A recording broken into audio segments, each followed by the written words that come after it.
It was nearly sunset when Eli wiped the grease from his hands, tossing the rag over his shoulder. The day's last customer had just driven off, leaving the small-town mechanic alone in his dim, dusty garage. As he walked toward the bus stop across the street to catch his usual ride home, he noticed something strange, something that made him stop in his tracks. There, sitting on the cold metal bench in a wedding dress, was a young woman. Her mascara had run down her cheeks, her veil was torn slightly at the edge, and her hands trembled as she clutched a tiny purse. She looked lost, not just in direction, but in spirit. Cars passed by, pedestrians glanced and moved on. No one stopped. But Eli did. He crossed the road without thinking. "You okay?" he asked gently, unsure of what words would land right. The woman looked up, startled, then broke into tears. "I was supposed to get married today," she whispered. "He left me, at the altar. Said he couldn't do it. Everyone left. I ran." Eli didn't know her name yet, but he saw enough in her eyes, pain, humiliation, disbelief. He didn't pry. "Come with me," he said softly. "You shouldn't be sitting out here like this." That's how Amber ended up sitting in the small break room of Eli's garage, sipping weak coffee from a mismatched mug, still in her wedding dress. She had nowhere to go.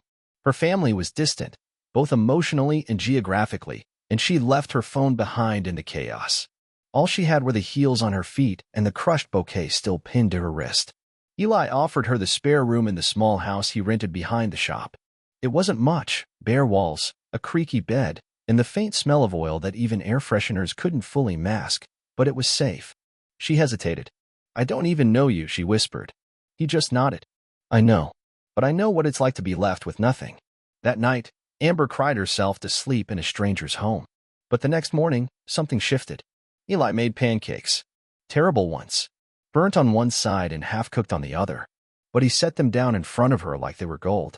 "That's breakfast. Or at least my attempt," he joked. She smiled for the first time in 2 days. Days passed. Then weeks. Amber stayed. She cleaned up the shop office, organized tools, even started helping customers with invoices and phone calls.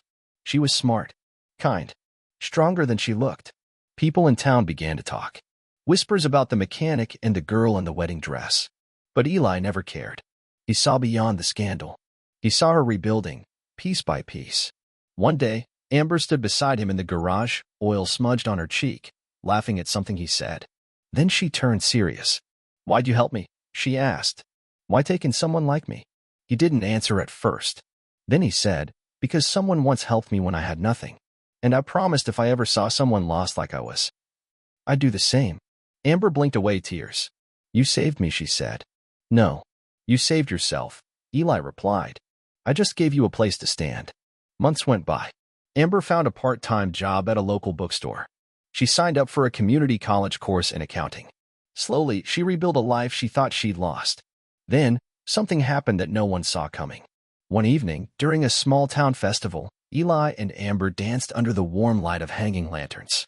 People clapped, some smiled knowingly. That night, Amber leaned her head on Eli's shoulder and whispered, "I think I finally know what love feels like." Eli held her close. "Not because I rescued you," he said, "but because we became something better together." Their story spread. Not because it was dramatic, but because it was real. A mechanic who lived paycheck to paycheck took in a broken bride and helped her become whole again. And in doing so, he found the pieces of himself he'd lost long ago too. In a world where people often walk past the hurting, one man stopped. He didn't need to be rich or powerful. He just needed to care. And that made all the difference. Sometimes, it's the people with the least who give the most. And sometimes, being someone's second chance is where the real magic begins.